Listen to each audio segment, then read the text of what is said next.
We live in a time where masculinity is shamed, and men don't know what it means to be a man.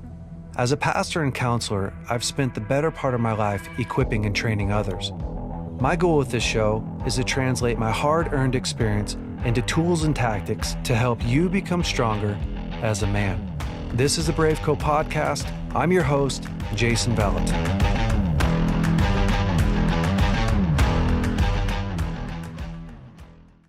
Hey, BraveCo men, I want to take a second real quick and tell you about our BraveCo conference coming up June 12th through the 14th here in Redding, California. This year's theme is Rise Up. Men, we are going to rise up in our families, in our businesses, in our relationships, in our relationship with God. That is what God's doing in our life. If you have not been to one of our conferences before, I would encourage you highly to seriously consider stopping what you're doing, investing in yourself, and coming out to our conference.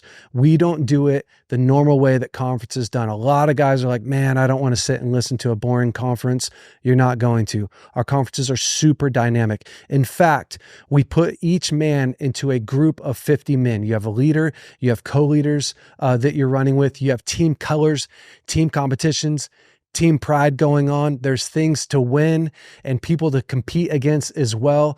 A lot of the ministry is also done inside of your team, which is really cool because you get tons of personal ministry. You also get to minister with other men. The other piece that's really cool about the conference is we are doing a rite of passage for men 12 to 18 years old. Listen, this is so important because if you're a father, you don't want to be the only man pouring into your son. You have this opportunity to introduce your son into manhood with a ton of other men speaking into him, pouring into him, cheering him on. We have a 2.5 mile Tough Mudder course that your son will go through that is incredible. It's full of obstacles. He's going to love it. And he can come through to the conference with you this year.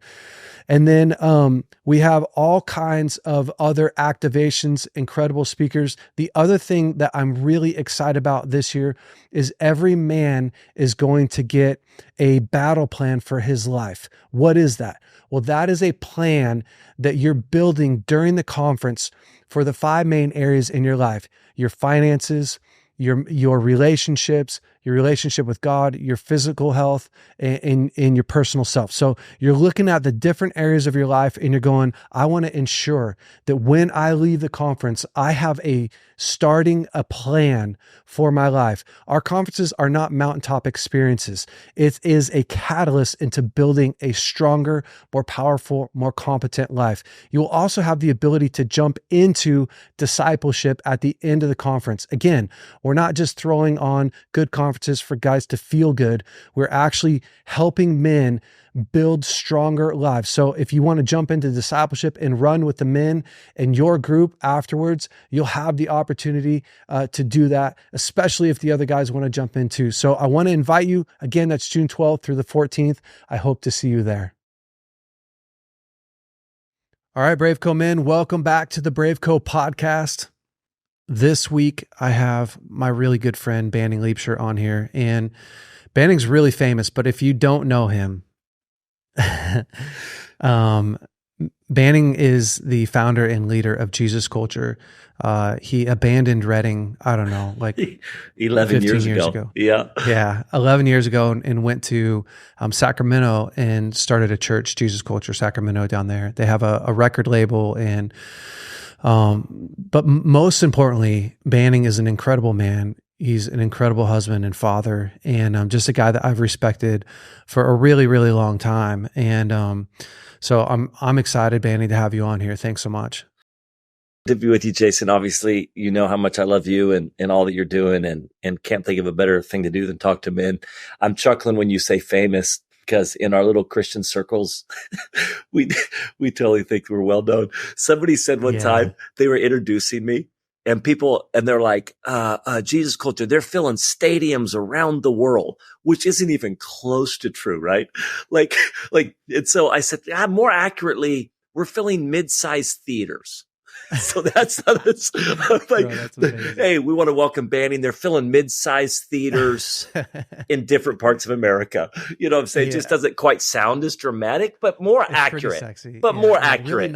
Really nice theaters though, guys. I'm more in the mid-sized theater category. That's where I'm at.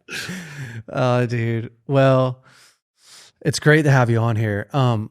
Everyone knows that we've been in the middle of this Makings of a Man podcast, and basically what we're doing is talking about the different attributes that makes up manhood. And I keep throwing this out there, but this isn't everything that makes a man. I just picked like the top, I think 8 that I really wanted to highlight. And the reason why we're doing this is a lot of times most men have never really seen and weren't raised in a home where they got to see these different attributes, got to see their dad wake up on time and work hard and come to them with compassion and come to them with integrity. And so a lot of guys are like, man, what are the different attributes that makes up a healthy man? And so we're doing this. Today's attribute is compassion. And we're going to talk about it in a little bit and dive into compassion, but I first want to start with this story. So during World War II, Oskar Schindler was a member of the Nazi Party and profited from the war by employing Jewish laborers in his factory in occupied Poland. However, as he witnessed the horrors of the Holocaust and the persecution of the Jews, Schindler experienced a change of heart. Moved by the compassion and empathy, Schindler risked his own safety and fortune to protect his Jewish workers from concentration camps. He began to spend his entire fortune bribing officers and providing food and shelter for his employees. Despite the danger, Schindler went to great lengths to ensure the safety of the people under his care.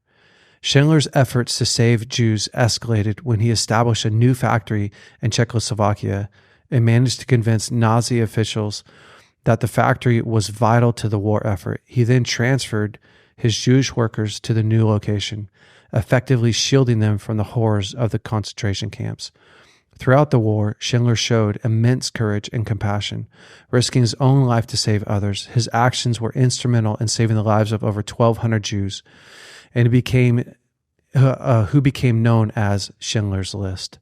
After the war, Schindler faced financial ruin, but remained proud of his efforts to rescue so many people from the atrocities of the Holocaust. Oskar Schindler's story is a testament to the power of compassion and human decency in the face of unimaginable evil. His selfless actions remind us of the importance of standing up for what is right and extending a helping hand to those in need, even in the darkest of times. I think that we as men often underestimate the power of compassion. And I think that that's true because compassion isn't often one of those things that men have experienced in a powerful way. And a lot of that is, again, I think that most men grew up in a home, a lot of men nowadays grew up in a home where they didn't see a powerful display of compassion, dad to mom, husband to wife, father to son, father to daughter, and even compassion for ourselves, right? And so I think because we haven't seen compassion, we often do the opposite. If compassion hasn't been modeled for you, well, the opposite of compassion is the taskmaster, right? It's often shame, honestly. It's dad going, you got to work harder, or it's ourselves saying, you got to be better, you got to be something else, you got to be something more. But compassion is an incredible human attribute that all of us really need to learn and grow in. Banning, where do you think compassion comes from? Well, man, such a great conversation. Even as you're sitting here and listening to the Schindler story, and just even as you're sitting here, I mean, compassion, the ability to really connect with another human being and where they're at, the ability to actually see somebody, connect with them, have compassion in that moment. I think for me, it's interesting. I mean, I don't think everybody has my story, but, I just grew up so emotionally disconnected. I mean, I'm 48 years old right now, and like very much trying to work hard at like figuring out how to emotionally connect with somebody. I mean, obviously I can, but you know what I'm saying? Like that I actually kind of like, I mean, my wife was going through something the other day. I'm 48. I've been married 26 years. And my wife was walking through something with her family, and I'm just disconnected from the emotions of it. I'm kind of like I didn't have compassion for her in that moment because I like legitimately was like not even connecting emotionally to what was going on and what she might be walking through and what she's experiencing. And I don't know the difference between empathy and compassion and all that. But so for me, as you're talking, I'm like, man, the ability to see somebody, the ability to connect with somebody in the situation that they're in, you know, and I think for me, as I look back on my kids or whatever else, you know, when I missed those moments of compassion, those moments where I needed to move towards them in compassion and was just a little bit more cold or a little bit more factual, a little bit more task, a little bit more indifferent. At some level, I was just so unaware of the emotions in that moment and actually connecting to that thing. So I love that you're having this conversation because I think men, and I think I think there's so much strength in compassion too. You know, it's not like a weak thing. There's so much strength in moving towards somebody with compassion. Yeah, it's true. You know, compassion to me it really is a superpower because Yeah. you see Jesus in the Bible and he was going on his way to do something. He had like this task, right? Or this mission that God had given him. Yeah. And as he's going, there's several places in the Bible where it says, from compassion, Jesus ... Yeah. Jesus healed somebody, right? Jesus touched them. He went out of his way. Like compassion comes and really gives us the ability to do what we didn't have the ability a few minutes ago. And then compassion also gives you like courage to do what you wouldn't have done before. Like, again, you see Oskar Schindler, who is basically making a living off the Jews, and then sees the horrific atrocities that are inflicted against them. And now he's willing to risk his life to save them because of compassion. Like, compassion actually made him brave. Yes. It made him fight for people that didn't have a voice and risk his own life. Like, compassion is this really powerful, incredible thing because it's like multifaceted. It also gives us the ability to connect. Yeah. And like you were talking a second ago about your kids and your family, like compassion's incredible because I always think of connection like Velcro. Like when somebody is going through something tough, that's one side of the magnet. When I can put myself in their shoes and really listen and really understand, like I now have the ability to like, to stick to adhere to them and to give them a felt sense that they're not alone. It's compassion is the way that we transfer. I care for you. Yeah. I love you. You are meaningful. It's like you're able to transfer life through compassion. And without that compassion, I'm no longer have a deep sense or a deep ability to transfer you matter, the importance from me to you, without compassion. It's interesting you're saying that right now because I think that compassion, that ability to see somebody in the situation they're in. So they're in a situation and I see you in that situation. I mean, how can you not feel valued when somebody sees you? Yeah. Sees you in the situation you're in, and then with Schindler or any other situation, and then because they see you, it causes action to happen in their life. Mm. Like they see you in the situation they're in, and they now are going to move on your behalf in that situation. I mean, it's just, you feel so valued. Somebody that actually sees. It's true. This is something that one of the reasons why I think it's so powerful, and Jason, you could speak to this. I don't think we really realize how alone people feel in what they're experiencing, in what they're facing. We've talked a lot about this in that when it comes to Bethel. And so we would say, hey, pray for the sick. And they say, well, if I pray for the sick for somebody that's not saved or a neighbor or whatever else. And the question was always like, well, if they don't get healed, isn't that going to be a bad reflection on God? Like, what if they don't get healed? How is this going to look?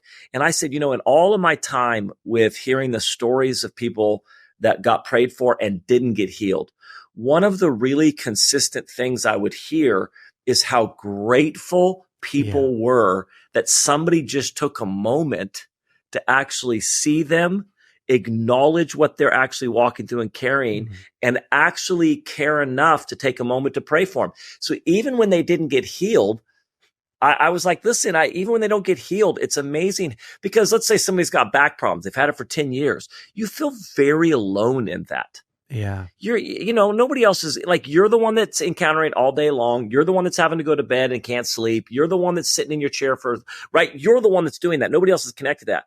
And all of a sudden somebody sees you in that. And I don't feel as alone now. And somebody actually cares. And I think that is really the beauty of compassion is that somebody actually sees you in a place that either feels powerless, that either feels lonely, and somebody cares enough is really profound. Well, to me, like it really is everything, because the worst thing in the world is to be alone. The distance, the absence of connection to me is the worst thing in the world. And we've all heard this statistic that being psychologically alone, so isolated inside of yourself, is more damaging than smoking 11 cigarettes a day. So they can actually prove that it's more damaging physically and emotionally than smoking 11 cigarettes a day. And I tell people this all the time, like in church, there's a real stigma around smoking, and I'm not saying that we shouldn't have a standard and anything like that. But if you saw someone, right, like if you're having to qualify your point right now, just to make sure everybody understands my stance on smoking. I'm not judging people. Yeah, I'm not judging people. I'm saying if we saw someone outside the church and they were chain smoking, 3, 4, 5 cigarettes, and then they go into church, we'd be like, man, that guy's got a real problem. Yeah. He's got a real problem. We'd all be like, But if that guy was connected, would never be as concerned. Yeah, keep going. If that guy's connected to the world around him, that guy to actually be better off than the guy who isn't smoking, but doesn't actually have any connections. Amazing. And what happens to us emotionally and mentally when we're alone is that fear, the stress, the distress that we were never meant to be that. And so, man, compassion is so crazy because that is the actual avenue to connection, is the compassion, is our ability to open up. And when I think about it, do you remember when Jesus was supposed to go heal Mary's brother, right? Lazarus. Yep. Was it his brother, her brother? I think it was her brother. Yeah. We'll go. I'm not a Bible scholar, and people always go like, so when Jesus was supposed to go heal Lazarus, he was late, and he gets there to Mary, and Lazarus is dead and he's been buried. And Mary's there crying, right? She's there like she's so distressed, and she said, if only you would have been here on time, my brother wouldn't have died. And it said that Jesus wept. It's like it's literally one of the places in the Bible where it says Jesus wept. Yeah. Now, this is really, really interesting, because if you know the story of Lazarus, you know that Jesus raises Lazarus from the dead. Lazarus, rise up, come out, right? Come out of that tomb. But Jesus' first response wasn't, Mary, why are you so distressed? Why are you so sad? Why do you not believe in me? Jesus' first response was compassion to her. He actually partnered with her sadness, with her sorrow, even though he was going to heal Lazarus, which if I put myself in Jesus' shoes, and I come to Mary and she's crying, I would tell her, hey, I'm gonna like stop crying. I'm gonna heal her. That's my response sometimes to my wife. It's my response to my kids. Like, hey, why are we crying over something that can be fixed? Why are you upset over something that can be taken care of? Jesus's response is the exact opposite. Jesus' response is, I'm going to first connect with you. You are my first priority, not fixing this problem, not solving it, not overriding the emotion. My first priority, his first priority with Mary was connection, was stepping into her world, crying with her, creating this incredible connection. And then from that place, raising Lazarus from the dead. It's like an incredible picture. Would you agree that the not nuance, the skill set of it is, can I connect with you in the pain that you're in? Can I connect with you in the situation that you're in, while also not being hopeless, while also not being powerless? You know, like Jesus had that ability to come and go, I see you where you're at. I am going to connect to the pain that you're experiencing, but not actually contribute to the hopelessness or the powerlessness. You know, that I think that's an interesting thing. Like, how do we connect to people and actually, because in that moment, I just am like, I'd want to come in and just I want to look at this. I have fireworks going off in the background. Do you see this? Thanks to thanks to AI. If you're not, I cannot figure out how to turn this off on my computer, by the way. But whenever I make a good point, fireworks just go off now. But they, that's horrible. But I'm saying, can we actually connect to another individual without just saying, hey, get out, like, stop feeling sorry for yourself, get out of that pain, whatever else, stop feeling hopeless, stop feeling powerless? Can I actually connect to you in that moment of pain, have compassion there, and yet still come with hope and power, and not just try to get you to fact your way out of it or to look at it or, hey, he's going to get up. Why are you crying? It's a fascinating thing that I'm not sure we really know how to do well sometimes. We just want to come in with the facts like, hey, listen, or we want to come in and just kind of sit in the pit with them. Jesus had this interesting way of like recognizing people, but seeing them, but not also contributing to the hopeless pit that they're in too. I know. Yeah. And I think that's part of the brilliance of it is we often see too black or white. We're often like, I'm going to join them or I'm going to fix them, but I can't just be with them. And I think that's a lot attributed to, we hate to feel powerless. We hate to feel, like for a long time, when Lauren would share her emotions with me, I would try to dismiss them because I was becoming overwhelmed. Yeah. No, I don't know how to solve this, right? I don't know how to fix it. And so I'd want to say something like, well, it's not going to be like this forever. Totally. Well, it's going to, like this is going to pass, or babe, why can't you just be thankful about it? You got to be thankful. And how'd that go? How'd that one go for you? Yeah. The truth is, when I really looked at it, I thought I was trying to cheer her up and give her hope. I was trying to cheer me up. I was trying to, if she is fine, I'll be fine. If she's, I don't want to sit in this thing. I don't want to sit in this thing with you. Can you get over it? I don't want to sit in this moment. Just get over this so we can move on. Yeah.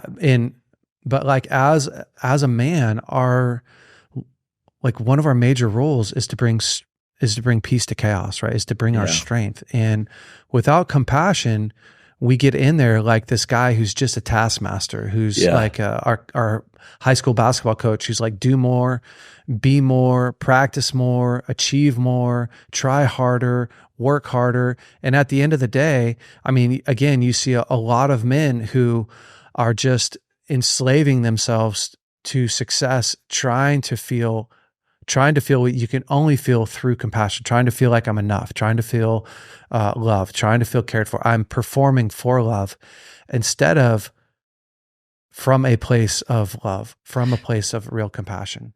Jason, let's go into counseling session right now. Talk me through this real quick. What advice would you give people? Because it is sometimes scary sometimes when people connect with people and then just kind of don't help. At some level, I know that you're trying to get out of, but you are trying to help your wife as well. you are trying to go like, hey, you don't have to stay here. Like, hey, there is hope. There is whatever else. How do you actually see people, have compassion for people, walk with people, but also not be part of the enabling problem where people don't ever get to a place of hope, where they don't ever pull themselves up and say, this will lift, this season will pass. So where do you kind of sit in that pain without, there is a point where you need to get up. There is a point where you need to be able to move on and do what you need to do, but also be seen in that process. So how do we as men bring that strength that I do think is a strength as well? The truth that, listen, this isn't the last chapter of the book. There is hope ahead. This is going to pass. Hey, don't sit in that pain too long. Whatever it is, you know what I mean? How do we do that? And then, but kind of walk in compassion as well and not be cold. That's a tough one. It's such a great question. We have to first understand that enablement is also rooted in fear. And so when people enable others, it is not because they necessarily love them. It's because they're afraid, right? Sure. They're afraid of the outcome of what will happen to this person if I stop helping them. What will happen to this person if they don't have me? And so to me, like the first step is it's in this saying, people don't care how much you know until they know how much you care. So you're in between this tight line, right? Of I can offer all the solutions in the world as a counselor, but you're way more likely to actually do what I'm asking you to do if you feel like I care about you. Yes. And if you feel like I really know and understand you. See, it's not that I don't offer my wife any solutions. It's that until she really feels known, seen, understood, cared for, heard, then all of my solutions are void of connection. But when she really feels known and seen and heard and understood, and then I come in and say, hey, I've got some thoughts, or, hey, what if we try to do this? Or, hey, let me pray for you. And we both know this isn't going to last forever, but thank you for sharing with me. And totally. I'm here with you.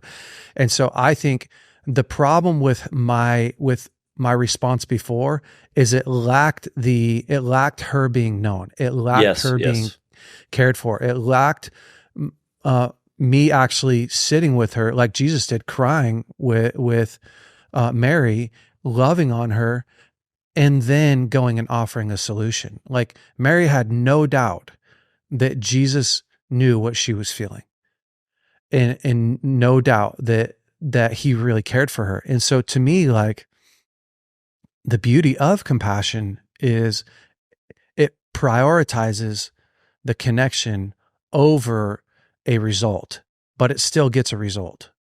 Yes. And the Bible says, like Proverbs 13:24 says, he who spares the rod hates his son, but he who loves him is careful to discipline him. And to me, it's like we're walking through all of these the tension in the Bible of, listen, if you love your son, you don't just let him get away with anything. But if you really love him, you discipline him through that love. You discipline him through a place of compassion, through a place of love. So to me, it's like, man, do your kids really understand the depth of your love when inside of your discipline? Does your wife understand the depth of your love first before you make a suggestion? And do you understand how much you care and love yourself before you go, okay, we can do better. I can actually perform better than I'm performing today. That's a great question, dude.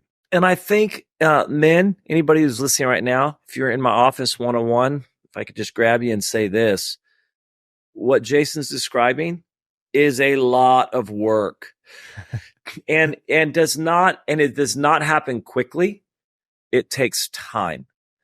That level of seeing somebody and that level of connection either takes time in that moment or it took a whole ton of time before that moment. Yeah. You either took a ton of time before that moment, so where in that moment they feel known, seen, connected, or it takes and it takes time in that moment to accomplish that. The point is you can't really rush through this stuff, as crazy as it is. Either you did a ton of work beforehand, or you got to do work right now. But I'm saying, like, you can't. It's not a microwave. You can't speed it up. You can't rush through it. You can't, like, it just takes time. And I think sometimes, if you think you're going to be a compassionate man, if you think you're going to be a compassionate individual, and not actually put the work in, but not actually commit to the time it takes. Mm-hmm. It takes time for somebody to feel known. It takes time for somebody to feel connected. It just does. And I think that's why we have to be about that work. And it's true. Every week right now, we're giving an activation for a guy to do for these series. And I wanted to give guys this activation here coming up because it's the starting point, right? Like you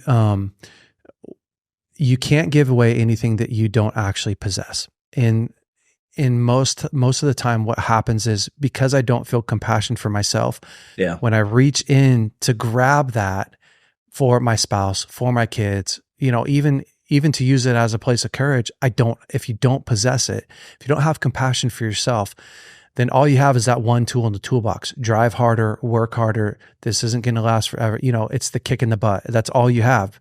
And so what I want is guys to learn how to find compassion for themselves. And because a lot of men have had such a hard time having compassion for themselves, I want to give you an activation that will really help you. And I do this with a lot of men. So if you're driving, or you can pull over, or you can do this later on in the day. But what I often have guys do is to close your eyes and to go back to the first memory that you have, or a major memory of when you were younger and you made a big mistake. Mm. And I want you to look at that younger. So for me, just right off the top of my head right now, it's like when I'm 12 years old and I'm looking at some sexual stuff, and I can go back and look at that boy. And so when you close your eyes, so you're like really in the moment. And when I look at that boy who's 12, I don't have a bunch of judgment. Yeah. I can look at him and go, he needed someone to love him. He needed someone to care about him. He needed someone that would be there for him, that would explain to him, why his curiosity was bringing him and what he was going through. And so I want you to sit with your younger self. I'm 44. When I'm doing this drill, or this exercise, it's the 44-year-old. It's going to go sit with the 12-year-old. And then I want you to I'm going to ask you a question. Does he deserve punishment? Mm. Does he deserve your distance? Should he be shamed? And when you really look at that younger boy, what he really needs is your compassion. He really needs your presence. He really needs your love and your care. And then as you're doing this, I want you to even tell him what you think about him. So again, the 44-year-old, you get a chance to tell the younger version of you, the younger self, what you feel about him.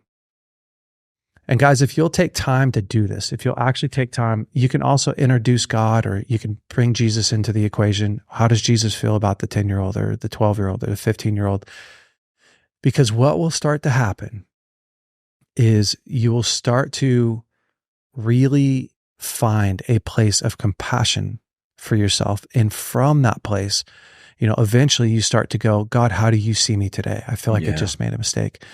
God, how do you see my wife? Lord, how do you see my kids? How do you see, yesterday my daughter was really not being fun. She's 4. She was having a very, very hard day. And I was really feeling frustrated. And Lauren said to me, it's so sad because she's just a little girl. She's just 4. And it brought me back into, oh my gosh, she's just a 4-year-old little girl. It brought me right back into compassion and changed I was frustrated. I was irritated. I was like, why do I have to do that? Why is she throwing a fit? And it brought me back into, what is Edie experiencing right now? What's her experience? And help me a ton. Banning, any last thoughts? No, I love everything you're saying. I think that concept of,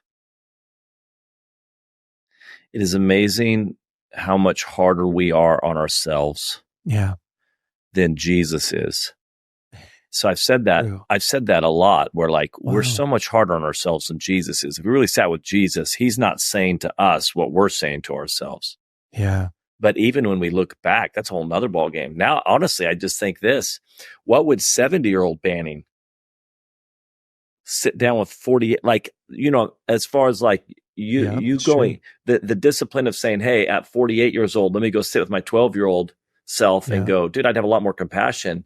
I almost want to go like, what would my 75-year-old self now be sitting with me telling me?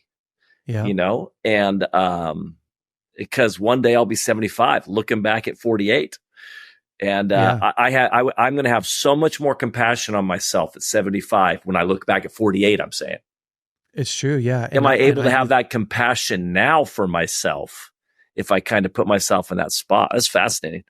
It is, and that's a great exercise as well. Like I've done that same one a lot, especially when I'm feeling hopeless. Like what would the 60-year-old say, or what would the 70-year-old say? Jay, you've got this, right? Yes. Like, you're trying. So a lot of the time, to me, it's like you're giving it your all. You need to feel proud of that. Yes, it's not about getting it perfect.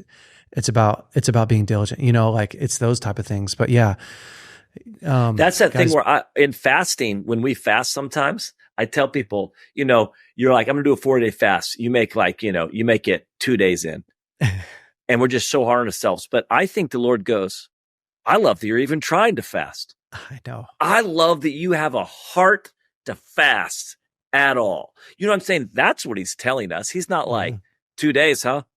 What kind of loser can only make it 2 days in a 40-day fast? But he's like, I love that you even have a heart to fast. I love that you even are trying that. You know, it is that. Because I think that's what Grandpa Banning would tell me. I think Grandpa Banning would tell middle-aged Banning just what you said. Dude, I love that you're even trying. Way not to give up. Ton of men have given up right now. Ton of men aren't even trying. And you are. True.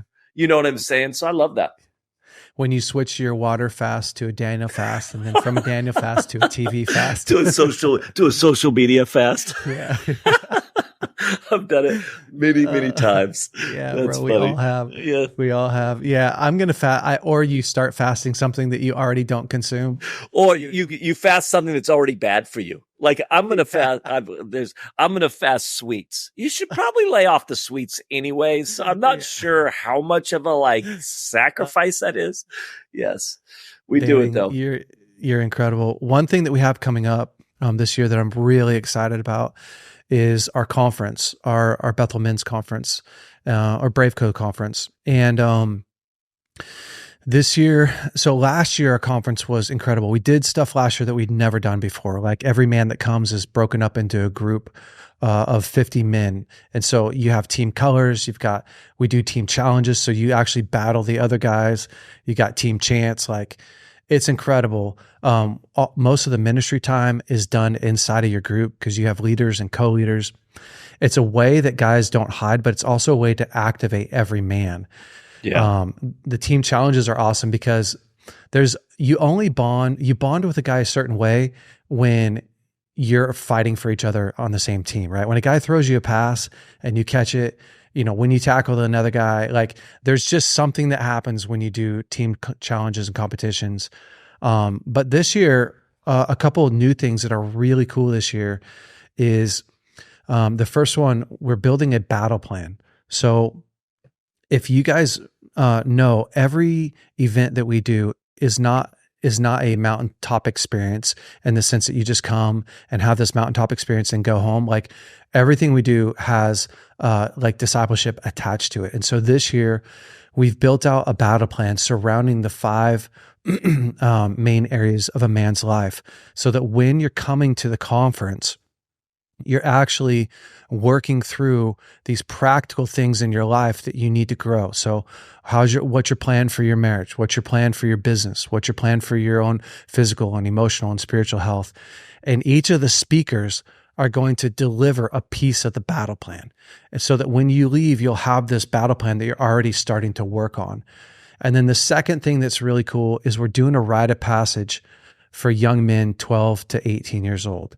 And the rite of passage is going to be awesome because it's our way of welcoming young men on that journey of manhood. And so we have a 2.5 mile Tough Mudder course that's going to be really, really incredible. The young men will, the boys will start out, climbing stuff and going through the mud. And for fathers, it's not that they'll get to do a fun course. That's part of it. But the most incredible thing as a father is it's one thing for me to pour into my sons. It's a completely other thing for all these men to pour their strength into their sons. Yeah. And so if you have a son, 12 to 18 years old, please invite him to come and go through the conference with you and also jump into the rite of passage. Like, it's going to be a fun time. And Banning, you're coming to speak this year, which I'm super pumped for that. So yeah, I would say this about gathering right now too. It is really hard to put into words and to quantify. So you can even share all that you're saying. Hey, we've got this going on. We got this going on. This will be beneficial. I am finding more and more that in all that's happening online, which is awesome, there is something that happens when we get in the room with other people. It's true. It's an exchange of life. In fact, we do these pastor gatherings and they're pretty simple and we just get together. But it's hard to describe the life that gets exchanged. I leave so encouraged. People are like, why are you so encouraged? Well, I said, I don't know how to describe it.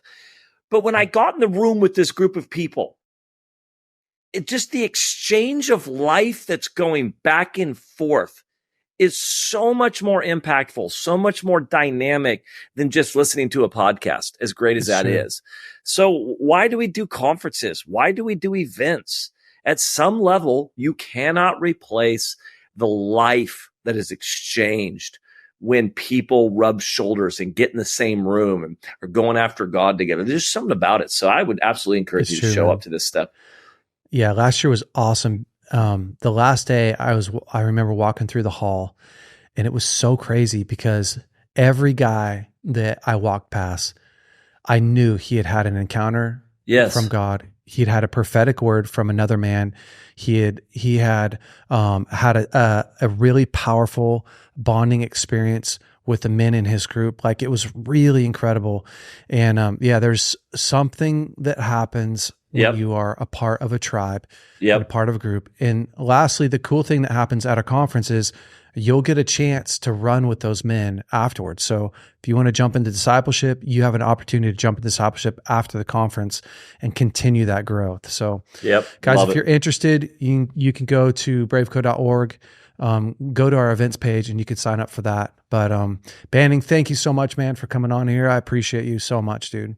Anytime, man. Excited to be at the conference. Love being on the podcast. BraveCo men, this week's assignment is take some time and find some compassion for yourself. So we already told you how, and grow that muscle in your life. Otherwise, men, stay brave out there. We will see you next week on the BraveCo podcast.